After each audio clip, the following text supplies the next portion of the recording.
Focus news నేను మీ ఝాన్సీ.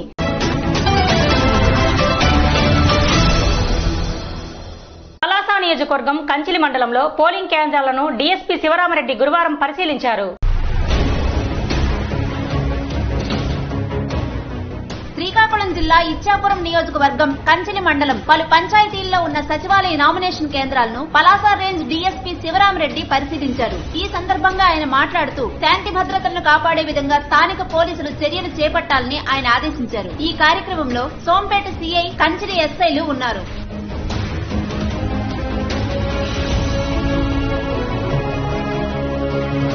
ఇచ్చాపురం నియోజకవర్గం సోంపేటలో పిరియా సాయిరాజ్ ఆధ్వర్యంలో వైకాపా మద్దతుదారులు నామినేషన్లు వేశారు.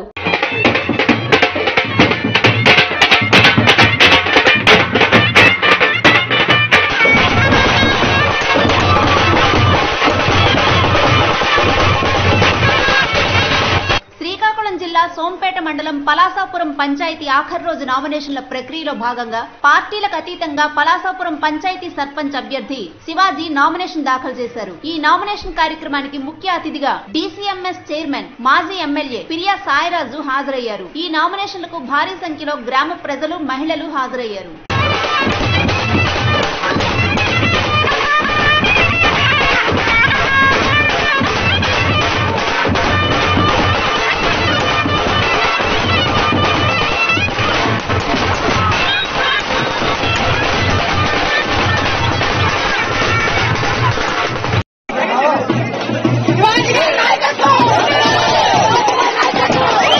మండలం పూర్ణభద్రలో కుప్పకూలిన పాఠశాల భవనం రాత్రివేళ సంఘటన జరగడంతో పెను ప్రమాదం.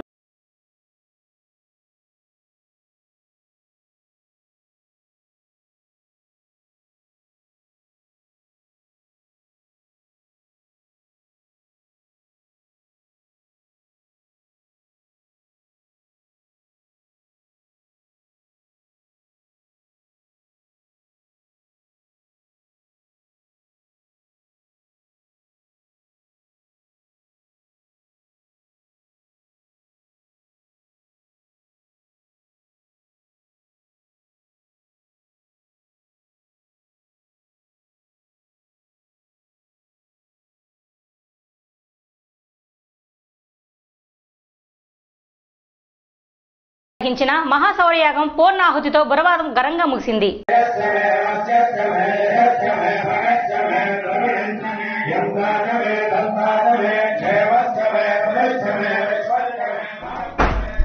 ప్రసిద్ధ పుణ్యక్షేత్రం అరసవెల్లి సూర్యనారాయణ స్వామి సన్నిధిలో గత నెల 23 నుంచి జరుగుతున్న మహాసౌర హోమం బుధవారంతో ముగిసింది. వేదమంత్రాల ఘోష, మంగళధ్వనుల మధ్య మహాపూర్ణాహుతి కార్యక్రమాన్ని 31 హోమగుండంలో ఒకేసారి నిర్వహించి ముగింపు పలికారు. ఈ కార్యక్రమాన్ని శ్రీ భువనేశ్వరి పీఠాధిపతి శ్రీ రామానంద భారతి చేతుల మీదుగా ప్రధాన హోమగుండంలో పూర్ణాహుతి సమర్పించారు.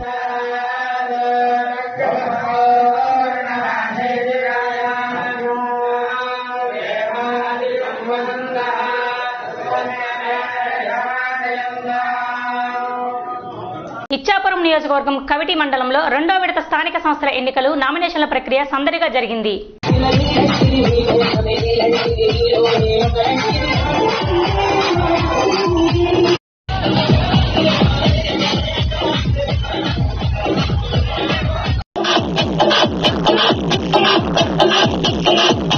శ్రీకాకుళం జిల్లా ఇచ్చాపురం నియోజకవర్గం కవిటి మండలం మాణిక్యపురం సర్పంచ్ అభ్యర్థిగా నామినేషన్ దాఖలు చేసిన లలితా సాహు 12 మంది వార్డు సభ్యులతో నామినేషన్లు దాఖలు చేశారు. ఈ కార్యక్రమంలో భారీగా తరలివచ్చిన వైఎస్ఆర్సీపీ అభిమానులు, కార్యకర్తలు, మాణిక్యపురం ప్రజలు ఆమెకు స్వాగతం పలికారు.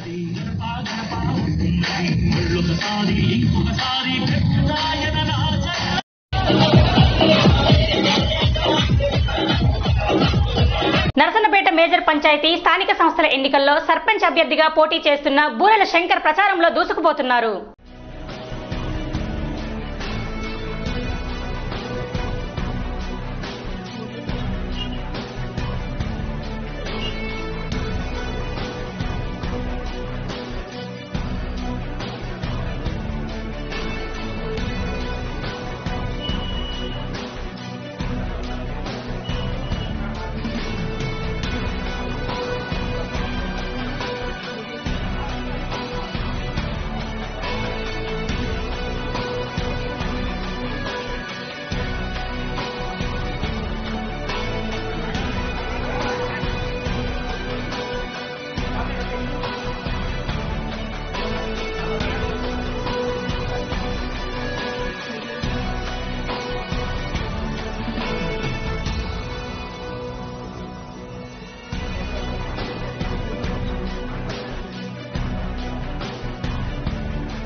మేజర్ పంచాయతీ నర్సన్నపేట వైకాపా మద్దతుదారులు తమ ప్రచారాన్ని ముమ్మరం చేస్తున్నారు. ఈ సందర్భంగా నర్సన్నపేట వైకాపా మద్దతుదారుడు సర్పంచ్ అభ్యర్థి బూరెళ్ల శంకర్ ఈ నెల 21న జరగనున్న ఎన్నికలకు ప్రచారాలను ముమ్మరం చేస్తూ సమాయత్తమవుతున్నారు.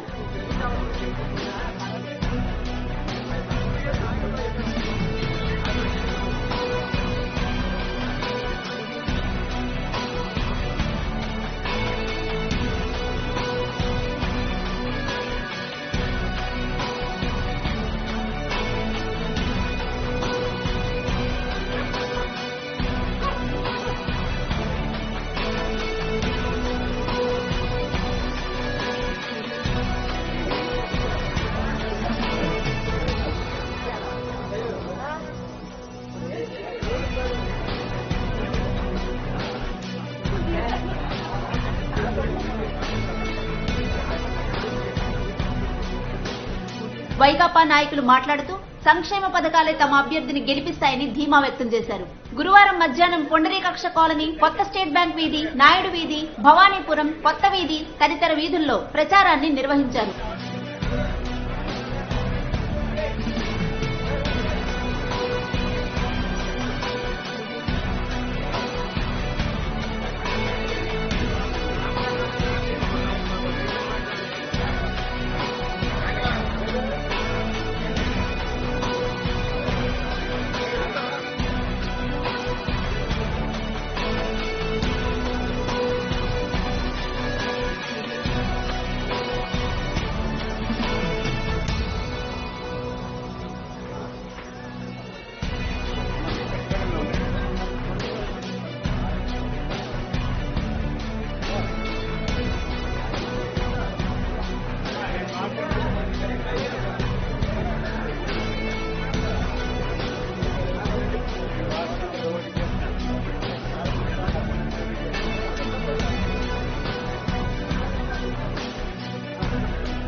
తన ప్రచారంలో పెద్దవారి కాళ్లకు నమస్కారం చేస్తూ వారి దీవెనలను అందుకుంటున్నారు.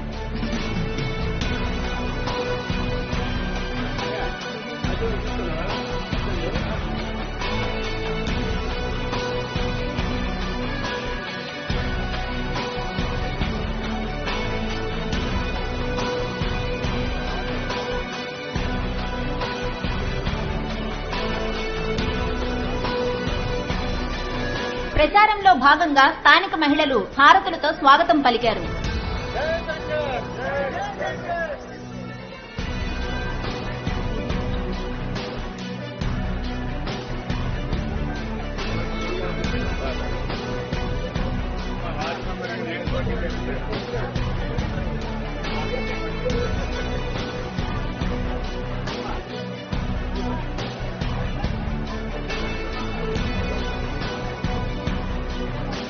అడుగడుగునా యువత ఆయనకు మద్దతు పలికింది.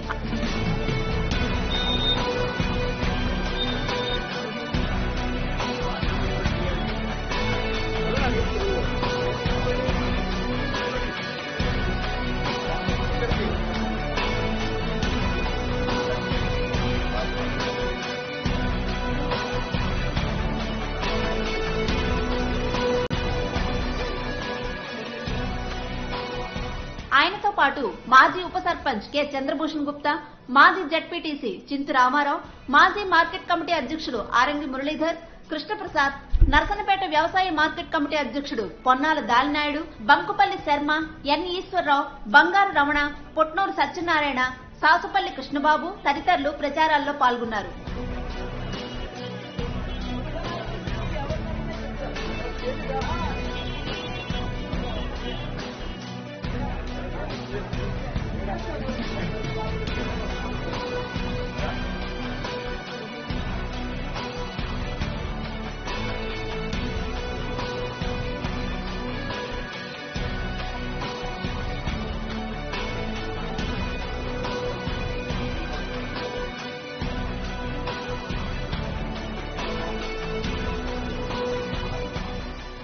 కంచిలి మండలంలో రెండో విడత స్థానిక సంస్థల ఎన్నికల్లో భాగంగా నామినేషన్ల పర్వం కొనసాగింది. శ్రీకాకుళం జిల్లా పలాస నియోజకవర్గం కంచిలి మండలం కొల్లూరు పంచాయతీలో ఎంపీపీ అభ్యర్థి దేవదాస్ రెడ్డి ఆధ్వర్యంలో భారీ ర్యాలీగా బయలుదేరి సర్పంచ్ అభ్యర్థి పైల రేఖ నామినేషన్ దాఖలు చేశారు. ఈ కార్యక్రమానికి గ్రామ పెద్దలు, మహిళలు, యువకులు భారీ ఎత్తున పాల్గొన్నారు.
శ్రీకాకుళం జిల్లా కేంద్రంలోని బర్మా కాలనీ సచివాలయ health secretary M Dhanalakshmi Covid vaccine టీకాను కలెక్టర్ జె నివాస్ కు వేశారు. ఈ సందర్భంగా జిల్లా కలెక్టర్ నివాస్ మాట్లాడుతూ భారతదేశంలో తయారైన కోవిడ్ వ్యాక్సిన్ టీకాను తీసుకోవడం గర్వంగా ఉందన్నారు. టీకా తయారీలో భారతదేశం ప్రపంచానికి ఆదర్శంగా నిలిచిందని అన్నారు. ఇతర దేశాలకు వ్యాక్సిన్ సరఫరా చేస్తుందని, అనేక దేశాలు వ్యాక్సిన్ కావాలని ముందుకు వస్తున్నాయని, వాటికి సరఫరా చేయుటకు చర్యలు చేపడుతున్నారని పేర్కొన్నారు.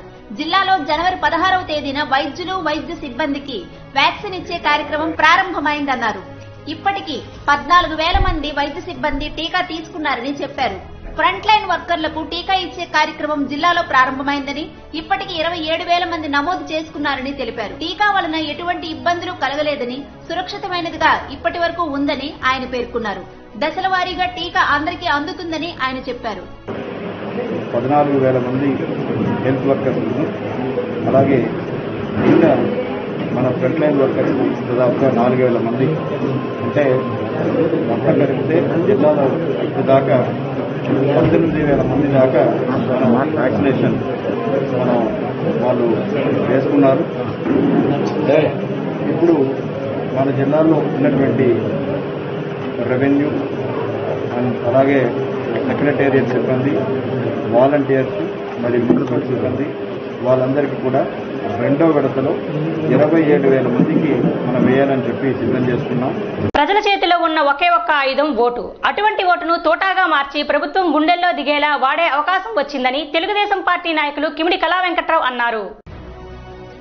నియంత పాలన పోవాలంటే రైతులకు సాగు నీరు, పండే పంటలకు మద్దతు ధర, గ్రామాల్లో అభివృద్ధి పనులు ఈ 3 ఏళ్లలో జరగాలంటే స్థానిక సంస్థల ఎన్నికల్లో ప్రభుత్వానికి బుద్ధి చెప్పాలని తెలుగుదేశం పార్టీ నాయకులు కిమిడి కళా వెంకట్రావు పిలుపునిచ్చారు. గురువారం రాజాం తెలుగుదేశం పార్టీ కార్యాలయంలో మాట్లాడుతూ ఓటును ఆయుధంగా వాడే అవకాశం వచ్చిందని, ఎక్కువగా యువత ముందుకొచ్చి అన్ని విధాలా తమ ఓటును వినియోగించుకోవాలని, ప్రజలను భయభ్రాంతులకు గురి చేస్తున్న ప్రభుత్వానికి బుద్ధి చెప్పే అవకాశం వచ్చేలో తమకు ఉపయోగపడే అభ్యర్థిని ఎన్నుకోవాలని, అధికారంలో ఉన్న పాలకుల ఒత్తిళ్లకు ఎవరు భయపడవద్దని, ఎక్కడ ఏ సమస్య తలెత్తినా మీ వెంట మేము ఉంటామని రాష్ట్ర తెలుగుదేశం పార్టీ నాయకుడు కిమిడి కళా వెంకట్రావు స్పష్టం చేశారు. నాయుడు గారికి కాకుండా జగన్మోహన్ రెడ్డి గారు నాకు వేయండి, అది ఇస్తాం, ఇది ఇస్తామని చెప్పాడో అవన్నీ రావాలంటే ఇప్పుడు ఎలక్షన్ వచ్చింది కాబట్టి గ్రామీణ ప్రాంతాల్లో హరిజన, గిరిజన, బలహీన, బడుగు వర్గాలే ఎక్కువ. ఈ పంచాయతీ ఎన్నికల్లో ఈ వర్గాలందరికి కూడా, పేదలందరికీ కూడా న్యాయం జరగాలంటే పంచాయతీలో మీకు నచ్చిన వాడిని ఎన్నుకోండి. రైతు వ్యతిరేక చట్టాలు రద్దు చేయాలని ఫిబ్రవరి 6వ తేదీన జాతీయ రహదారులు దిగ్బంధం చేస్తామని బుడితి అప్పలనాయుడు హెచ్చరించారు. శ్రీకాకుళం జిల్లా పాలకొండ కార్మిక సంఘ కార్యాలయంలో విలేకరుల సమావేశంలో ఆంధ్రప్రదేశ్ రైతు సంఘం జిల్లా కార్యదర్శి బుడితి అప్పలనాయుడు మాట్లాడుతూ అఖిల భారత కిసాన్ సంఘర్ష్ కోఆర్డినేషన్ కమిటీ పిలుపు మేరకు జిల్లాలో రైతాంగం ఈ నెల 6వ తేదీన రహదారులను దిగ్బంధం చేసి కేంద్ర ప్రభుత్వం దుశ్చర్యలను ఎండగట్టాలన్నారు. మరి శత్రు దేశాల మధ్య సరిహద్దుల దగ్గర ఏ విధమైన పకడ్బందీ చర్యలు తీసుకుంటారో అటువంటి నుంచి ఢిల్లీ నరగొడ్డిన రాజధాని నగరాన్ని కూడా మర్చిపోయి కంచెలు పెడుతున్నారు. పదునైన ఇనుప చువ్వలు రోడ్ల మీద తాగుతున్నారు, సిమెంట్ దిమ్మలు కడుతున్నారు.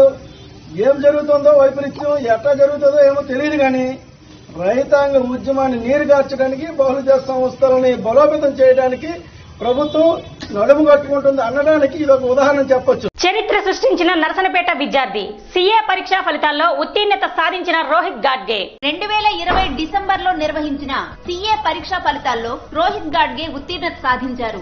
ముంబైలో ఎస్ఎస్ రాణి కంపెనీలో 3 సంవత్సరాల పాటు ఇంటర్న్షిప్ చేసి డిసెంబర్లో నిర్వహించిన పరీక్షా ఫలితాల్లో ఉత్తీర్ణత సాధించారు. 100 మందిలో 6 నుంచి 8% మాత్రమే ఉత్తీర్ణత సాధించే సీఏ పరీక్షా ఫలితాల్లో రోహిత్ పాస్ అవడంతో తల్లిదండ్రులు నానాజీ గాడ్గే, సునంద గాడ్గే ఆనందం వ్యక్తం చేశారు. నాకు ఇద్దరు పిల్లలు అండి, పాప ఓ బాబు. ఇద్దరు పిల్లలు బాగా ఉన్నతమైన చదువుతున్నారు. పాప 2-3 మంత్స్లో ఎంబీబీఎస్ కంప్లీట్ చేస్తుంది. బాబు ఆల్రెడీ పాస్ అయిపోయి మాకు చాలా సంతోషంగా ఉంది.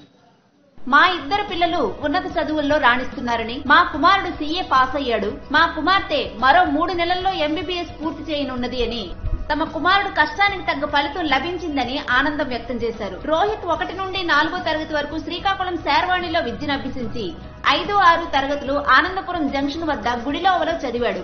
7వ తరగతి నుండి 10వ తరగతి వరకు విశాఖపట్నం తిమ్మాపురం విజ్ఞాన బ్రాంచ్ నందు ఇంటర్మీడియట్ చెన్నై ఎంటీ ఎడ్యుకేటర్ లో పూర్తి చేసి సీఏకి సంబంధించిన ఫౌండేషన్ కోర్సు 9 నెలలు పూర్తి చేశాడు.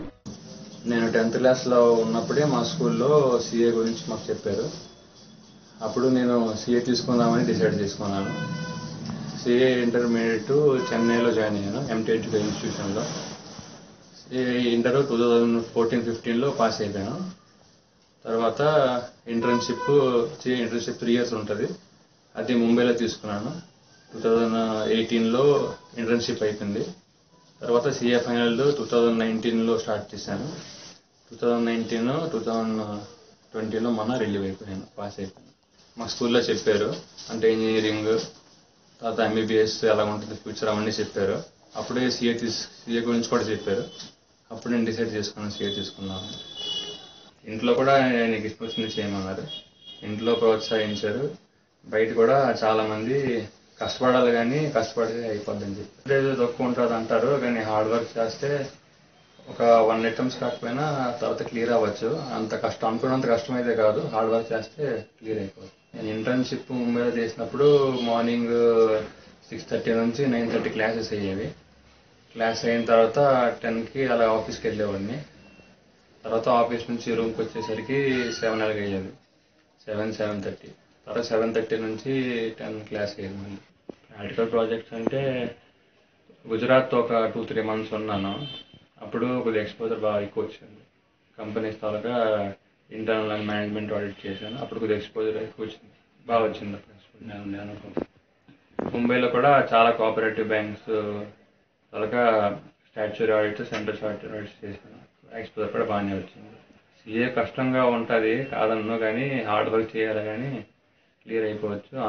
అంత కష్టం అయితే కాదు, హార్డ్ వర్కే important. Hard work discipline important. ఇది ఇవాల్టి విశేషాలు. Keep watching SS news.